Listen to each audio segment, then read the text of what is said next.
사마도 역시 숨막히는 전개로 이야기가 흘렀습니다. 특히 4화의 예고편에서는 다양한 떡밥들이 풀리며 기대감을 높였습니다. 그에 대한 자세한 이야기를 해드리겠습니다. 3화에서 백이의 죽음이 매우 억울한 죽음일 것만 같았는데요. 하지만 그녀의 죽음은 부모의 범죄를 숨기기 위해 죄를 뒤집어 쓴 백도광의 선택으로 밝혀졌습니다. 백이 또한 백도광을 사랑하고 있었기에 그가 전해준 물건들을 전부 다 고이 간직하고 있었죠. 그것을 본 백도광은 백이의 진심을 버릴 수가 없기에 백이의 죽음을 단순한 노비의 죽음으로 치부하지 않기 위해 모든 죄를 짊어졌습니다. 구덕이는 선한 영향력으로 노비들 사이에서 영웅이 되었습니다. 그런 그의 모습은 윤겸, 동생, 그리고 아버지 성규진의 마음까지 움직였습니다. 노비를 한 사람으로 대하는 구덕이의 진심을 알고 모두 다 그녀에게 빠져버린 것이죠. 하지만 옥태영의 삶을 살아가고 있는 구덕이는 자신의 정체에 대해 밝힐 듯 이야기하며 자신에겐 말 못할 비밀이 있다 말했죠. 그런데 윤겸은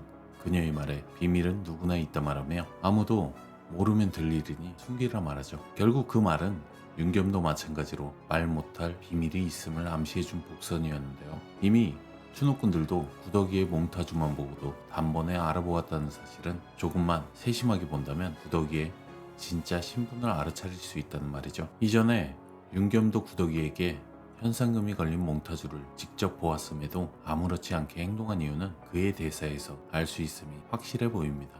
그리고 출생의 신분에 대한 언급이 있었던 것으로 보아 윤겸 역시 과거에 본래의 신분은 달랐다는 사실을 알 수가 있습니다. 또한 나의 이상과 낭자의 이상이 같다 말하는 것은 노비를 한 명의 사람으로 여기는 자신의 이야기를 빗대어 표현한 것이며 그 말은 즉 자신의 진짜 신분도 마찬가지로 천민임을 말해준 듯 보이는 장면이었습니다. 그와 함께 예고편의 장면에서 도망치는 노비를 구해주는 윤겸의 모습과 함께 어깨에 새겨진 심이라 써진 한자는 마치 자신의 신분 혹은 본인이 비밀활동 조직의 일원임을 이야기해주는 듯 보입니다. 평감의 아들로 살아가지만 노비들을 구해주는 조직의 우두머리인 듯 보이죠. 그리고 그로 인해 아주 충격적인 이야기가 전개될 듯 합니다. 그에 대한 이야기는 잠시 후 자세하게 알려드리겠습니다. 정말 충격적인 이야기가 될 것이라 장담합니다. 그와 함께 마지막 장면에서 자신이 노비로 지냈던 집안의 양반인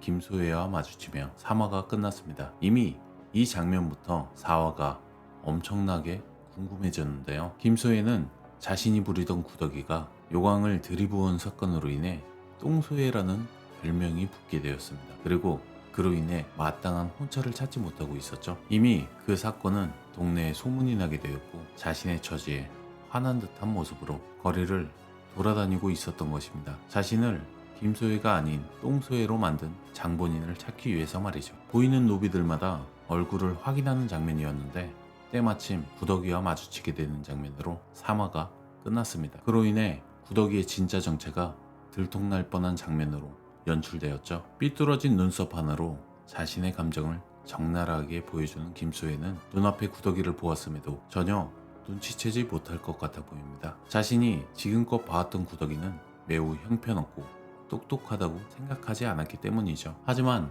눈앞에 구덕이와 똑 닮은 모습의 옥태영은 격식 있고 품위가 빼어나 보이기 때문이었습니다. 그렇게 눈앞에 두고도 구덕이의 실체를 알아차리지 못할 것만 같아 보입니다. 하지만 회차가 진행될수록 옥태영이 진짜가 아님을 알아내는 사건들이 반복적으로 벌어질 듯한데요. 옷차림을 바꾸면서까지 노비들을 직접 구해내는 구덕이의 모습과 함께 늦은 밤 칼을 챙겨 집에서 나서는 윤겸이의 모습을 보면 그 둘은 뜻을 합쳐 노비를 구해내는 것에 앞장설 듯 보여집니다. 그 모습으로 볼 때 다른 양반이 윤겸에게 말한 이야기 중 여인에게 관심이 없는 것 같았다 말하는 것은 그만한 이유가 있었습니다. 자신이 노비를 구해주는데 앞장서는 사람이었기 때문에 결혼을 하지 않았던 것이죠. 밤늦은 시간에도 노비를 구하러 다니는 자신의 정체가 들통난다면 자신은 물론 아버지에게까지 큰 피해를 입힐 것임이 분명했기에 말입니다. 하지만 자신의 뜻과 같은 사람이 눈앞에 나타났기에 윤겸은 구덕이와 혼인을 하고 싶어 한 것입니다. 만약 구덕이라면 자신의 뜻을 알아줄 것만 같았기에 말이죠. 그런데 그런 윤겸은 노비를 구해내는 과정에서 매우 큰 실수를 범하게 됩니다. 자신의 정체가 밝혀질 수도 있는 큰 실수 말입니다. 바로 어깨에 있는 문신이었는데요. 금을 캐내기 위해 어린아이까지 이용한 몹쓸 양반들의 악행을 막아내기 위해서 스스로 노비들이 감금되어 있는 공간에 찾아가 풀어주려고 했습니다. 자신의 아내인 구덕이와 함께 말이죠. 하지만 그곳에서 윤겸은 자신의 아버지인 규진과 마주치게 되었는데요. 놀라는 모습의 규진은 눈앞에 있는 칼을 들고 있는 사람이 누가 봐도 자신의 아들이라는 사실을 알아챌 수가 있었습니다. 그리고 그의 어깨에 새겨진 문신도 결국 들통이 난 것이었죠. 그와 함께 윤겸과 같은 뜻을 가진 또 다른 이가 사망하게 되면서 노비를 돕는 이들은 똑같은 문신을 하고 있을 것이라 생각하고 그 무리들을 잡아내려고 단서를 찾은 듯 보입니다. 결국 어깨에 새겨진 문신으로 인해 자신의 정체가 들통나게 생긴 것이었죠. 그들의 말에 규진은 안타까운 듯 한숨을 쉬었는데요. 이미 자신의 아들이 그 무리 중 한 명이라는 사실을 알고 있었기 때문이었죠. 결국 자신의 아들을 쫓을 수밖에 없는 현감 규진과 도망갈 수밖에 없었던 윤겸이었는데 때마침 윤겸의 눈앞에 자신과 똑같이 생긴 승희가 나타났습니다. 마치 운명의 장난처럼 자신의 정체가 들통날 시기에 그 둘은 만나게 된 것이었죠. 하지만 그로 인해 그 둘은 거래를 하는 듯한데요. 신분을 바꾸자 말하는 천승희와 그의 제안을 받아들이는 윤겸이었죠. 구덕이의 신분이 밝혀지는 것을 꺼려하는 승희는 윤겸을 위한 것이 아닌 구덕이를 위해서 신분을 바꿔 생활하기로 한 것입니다.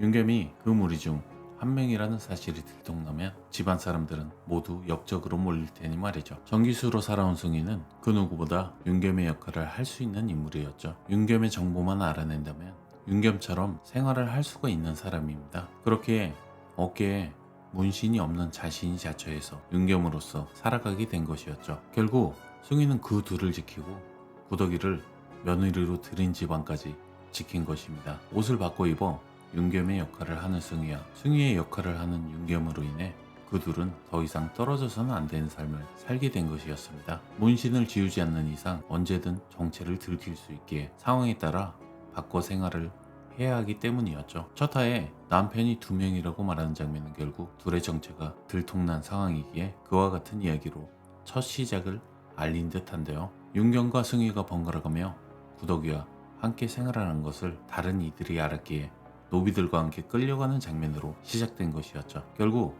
윤겸과 천승희는 자신들의 신분을 바꾸어 숨기며 살아가게 되는 것이었으며 구덕이가 몽타주의 범인임을 알면서도 모른 채 한 것은 자신은 노비들을 구해내는 장본인이었기 때문이었습니다. 그리고 구덕이는 단지 숨겨주고 했던 인물 중 한 명이었기에 모른 척 한 것입니다. 그렇기에 신분을 뒤바꾼 구덕이임을 알면서도 그녀를 자신의 아내로 받아들이려 한 것인데요. 신분은 중요하지 않다는 마음가짐을 가진 이유 또한 윤겸의 신분에도 비밀이 있음이 확실해 보입니다. 노비를 도와주는 윤겸과 그의 신분과 뒤바꿔 살아가는 승희는 어떠한 삶을 살아가게 될까요? 윤겸과 승희가 신분을 바꿔 살아간다는 설정, 여러분은 어떻게 생각하시나요? 의견을 댓글로 남겨주세요. 오늘도 시청해 주셔서 감사합니다.